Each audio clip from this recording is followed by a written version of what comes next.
ሰላም ከመይቀኒኹም ድሓንዲኹም ኣነ ኣምላኽ ይመስገን ጽባቕ ኣለኹ መዓልትኻ ብኻልእ ቪድዮ ተመሊስና መጺና ማለት እዩ ብማስክ ናይ ፀጉሪ ሎማዓልትኻ ተመሊስና መጺና ኣለና ኣዝያ ቀላል ዝኾነት ማለት እዩ ብኽልተ ነገራት ጥራይ ትስራሕ ኣብ ገዛና ደላ ጌርና ንሰርሓ ማለት እዩ በቃ ኩሉ ሰብ ክሰርሓ ድኽእል ማለት እዩ ከምዛ ትርእይዋ ቀይሕ ሽጉርትን ከምኡ ኸዓ ኣባዓኸን ማለት እዩ ሕጂ ኣብዚኣ ትሪእዎን ዘለኹም ኣጋጣሚ ቆራሪፀ እየ መፂአ ምኽንያቱ ገዚአ ንኸይወስድ ዝብል ሓሳቢ ቆሪፀ መፂአ ኣለኹ እቲ ሽጉርቲ ቀይሕ ሽጉርቲ እንተተጠቀምና ኣነ ኩሉ ግዜ ከምኡ ይብለኩም እየ ኣብ ቪድዮታት ክሰርሕ ከለኹ ማለት እዩ እቲ ምኽንያት ከዓ ኩሉ ግዜ ይነግረኩም እየ ወይ ከዓ እናቱ እቲ ሰልፈር ድበሃል ኣዝዩ ካብቲ ፃዕዳ ሽጉርቲ ስለ ዝበዝሕ ማለት እዩ ኣብዚ ናይዚ ትሕዝቶ ስለ ዝበዝሕ ብኸመይ እየ ኩሉ ግዜ ቀይሕ ሽጉርቲ ዝጥቀም ከምኡ ከዓ 3 ማንካ ኣባዓኸ ክንጥቀም ኢና ማለት እዩ ፀጉርና ንኸይደርቕ ንኸይሰባበር ከምኡ ከዓ ዝረግፍ እንድሕር ዳኣ እንተኾይኑ ፀጉርና ኣነ ነጊረኩም እየ ቅድሚ ሕጂ ፀጉረይ ብጣዕሚ ይሽገር ነይሩ ምሻሎ ተሰባቢሩ ገለ ነይሩ ወላ ንዓኹም ኮማንትኒ ቫይታሚን ናይ ዲ ወስድ ኣለኹ ገለ ኢለኩም ሕፅረት ቫይታሚን ኣጋጢሙኒ ነይሩ ሕጂ ፀጉረይ ብዙሕ ተረጊፉ ማለት እዩ ብዙሕ ተነቂሉ ሕጂ ንኸምኡ ኢለ እየ እዚ ማስክ ዝሰርሖ ዘለኹ ማለት እዩ ኣብዛ ትሪእዋ ዘለኹም ንኽንጥሕኖ ማይ ክንገብረሉ ኢና ማለት እዩ ምኽንያቱ መዓዛን ክጥሓነልና ሽጉርቲ ወላ ናቱ እኳ እንተሃለዎ ወላ ውሕድ ክተብልሉ ትኽእሉ ኢኹም እቲ ማይ ከም ዓቐንና ማለት እዩ ብዙሓት ተኾንኩም ከምዚ ናተይ ክሰርሑ ትኽእሉ ኢኹም ወይ ከዓ ውሕዳት ተኾንኩም ከከም ዓቐንኩም ማለት እዩ ብፍላይ እንድሕር ዳኣ ኣወዳት ተሃልዩኹም እዛ ማስክ እዚኣ ከይትሓልፈኩም ኩሉ ግዜ ከማን ትሓተኑ ኢኹም እዚ ማስክ ንኣወዳት ይኸውን ዶ ተልኩም ትብሉኒ ኢኹም እዋ ግድን ኣወዳት ስለምንታይ ንስኹም ከ ዘይትልከይ ግድን ወላ ንዓኹም እዩ ዝኸውን ብፍላይ ንዓኹም ከማን ከምዚ ፀጉርኩም እንድሕር ዳኣ ዝረግፍ ተሃልዩ ወይ ከምዚ ምሻሎ ካብ ቅድሚትኩም እንድሕር ዳኣ ድርሕቕ ተሃልዩ እዛ ማስክ እዚኣ ንዓኹም ከማን ክትሕግዘኩም እያ ምኽንያቱ ንስኹም ቅልጥፍ ኢልኩም ስለትሕፀቡ ኣብ ሰሙን 2 ግዜ እንድሕር ዳኣ ትገብሩ እንተኾንኩም ኣባኹም ዓብዪ ለውጢ ከምፅእ ይኽእል እዩ ማለት እዩ ሕጂ ከምዛ ትሪእና ጢሒና ፅቡቅ ጌርና ኢና ክንጥሕኖ ዘለና ምኽንያቱ እቲ ኣባዓኸይ ኣሊኸ ክሓድር ይኽእል ነይረ ግን ኣይኣለኽኮን ምኽንያቱ ስራሕ ስለ ዝነበረኒ ገለ በቃ እታ ግዜ ብኸም ገለ ሓሊፋትኒ ወላ ምሻሎ ካብ የብለይን ይለስቕ ዝብል ምኽንያቱ ግዜ ዝሕፀበሉ ስለ ዝነበረ ሻዕ ስለ ዝጠዕመኒ ነበረት ንኽሕፀቦ ካብ የብለይን ገለ ኢለ ዝገድፎ በታ ዘላትኒ ይሕፀብ ማለት እዩ ሕጂ ኣባዓኸ ንስኻትኩም እንድሕር ዳኣ ግዜ ኣለኩም ኣሊኽኩም ወላ ክትሓድሩ ትኽእሉ ኢኹም እንተዘይብልኩም ከዓ ብጥሪኡ ማለት እዩ ሕጂ ኣብዚ ኦሊቭ ኦይል እየ ዝውስኸሉ ዘለኹ ምኽንያቱ በይኑ ክንገብሮ ከለና ማይ ኣለዎ እቲ ናይ ሽጉርቲ ኣለዎ ገለ መልታት ፀጉርና ንኸይደርቕ ከምዚታት ክንገብረሉ ንኽእል ኢና እዚ ከዓ ናይ ኦይል ማለት እዩ እዚ ከዓ ገለ ዓይነት ማለት እዩ ብጣዕሚ ዝሕግዘና እዚ ከዓ እቲ ኣሸንሸን ኦይል ድብለኩም ኩሉ ግዜ ከማን ኣብ ቪድዮታት ነጊረኩም ኣለኹ እቲ ሽጉርቲ ብርቱዕ ጨና ንኸይህልዎ ማለት እዩ ወይ ከዓ ንኸይንሽገር ንኸይንርበሽ እንድሕር ዳኣ ከምዚ ጌርኩምሉ ዝበለፀ ማለት እዩ ወይ ከዓ ኣብ መወዳእታ ከርእየኩም እየ ማለት እዩ ኣብዛ መወዳእታ ቪድዮ ምስ ተሓፀብኩ ከመይ ዝገብሮ ዘይኮነስ ወይ ከዓ እንታይ ዓይነት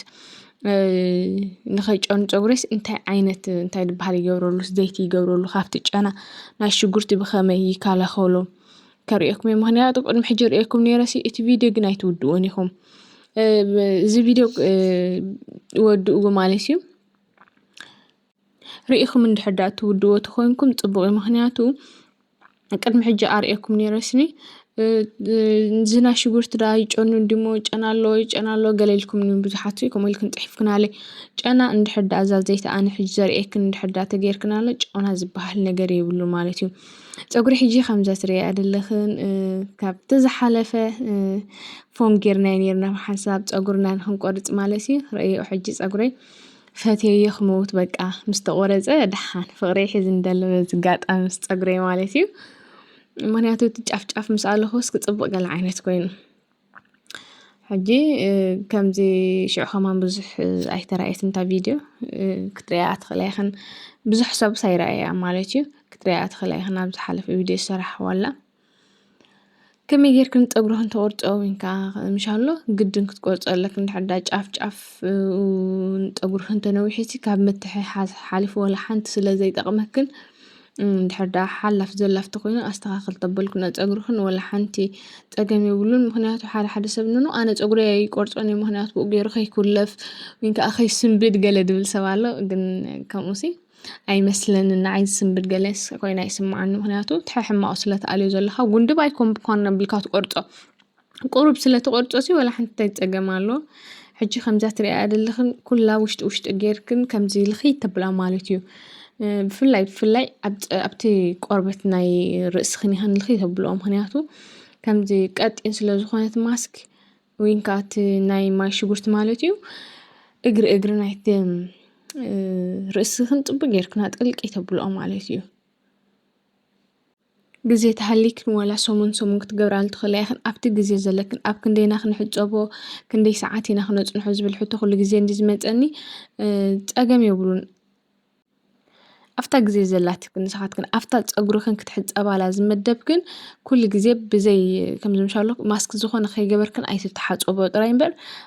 ግድን ኣይኮነን በዚ መዓልቲ እዚ ኣብዚ ሰሙን እዚኣ እሞ ግድን ገለ ኣይኮነን። ኣፍታ ፀጉርኽን ትሕፀባላ ፅቡቃተይ ሸዓ ግን ብዘይ ማስክ ብዘይ ዝኾነ ትሪትመንት ኣይትተሓፀባ እምበር ካልእ ወላ ሓንቲ ፀገም የብሉን። ሕጂ እዛ ሽጉርቲ እዛ ናይ ማይ ሽጉርቲ ወይንከዓ ማስክ ንገብራ ዘለና ሕጂ ካብ ፍርቂ ሰዓት ጋብ 1 ሰዓት ኣፅኒሕና ማለት እዩ ክንሕፀባ ኢና ፅቡቅ ጌርና ከዓ ማሳጅ ንገብሮ እቲ ከምቲ ዝበልኩኽን እታ ባዕኽን እንድሕር ኣሊኽክን ሓዲርክን ዝበለፀ ማለት እዩ። ምክንያቱ ይልስልስ ስለዝኾነ ከምዚ በቃ እንዳሓፈሰ እዩ ዝኸይድ ማር ሓፊስ ገለ ኢኽን ናብ ፀጉርኽን ትልካይ ማለት እዩ። እንድሕር ግዜ ደይትብልክን ከምዛ ናተይ ከዓ ኣብኣ ከለኽን ካብ እንታይ ክልክዕ ገለ ትብላ ኣብኣ ከለኽን ከምዚኣ ክትገብራ ትኽእላ ኢኽን ማለት እዩ።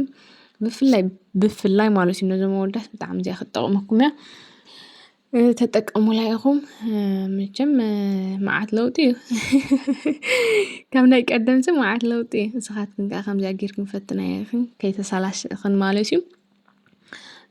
ሕጂ እታ ዘይቲ ዝበልኩን እዚኣ ፅቡቃት እያ እዚኣ ቫቲካ ድብል ዘላ ማለት እዩ። እዚኣ ናይ ፃዕዳ ሽጉርቲ እያ ገለ ዓይነት እያ ክትፅበቕ ማለት እያ። ምስ ተሓፀብክን እንድሕር ፀጉርኽን ሽጉርቲ ጌርክናሉ እዚኣ ፈትና ምስ ተሓፀብክን እዚኣ እንድሕር ጌርክን ተሓፂብ እንድሕር ተለኺኽን ወላ ሓንቲ ሽታ የለ ገለ የለ። ቅድሚ ሕጂ ሰሪሐላ ነይረ ኣይረኣኽን መስለኒ ተሓታኒ ኢኹን ግዜ በዚኣ ጌርክን ተጠቀማ። ናይ ሎም መዓልቲ ቪድዮ በዚኣ ክተኣኽለና እያ። ይቐኒለይ ፅቡቃት ሰናይ ባይ ባይ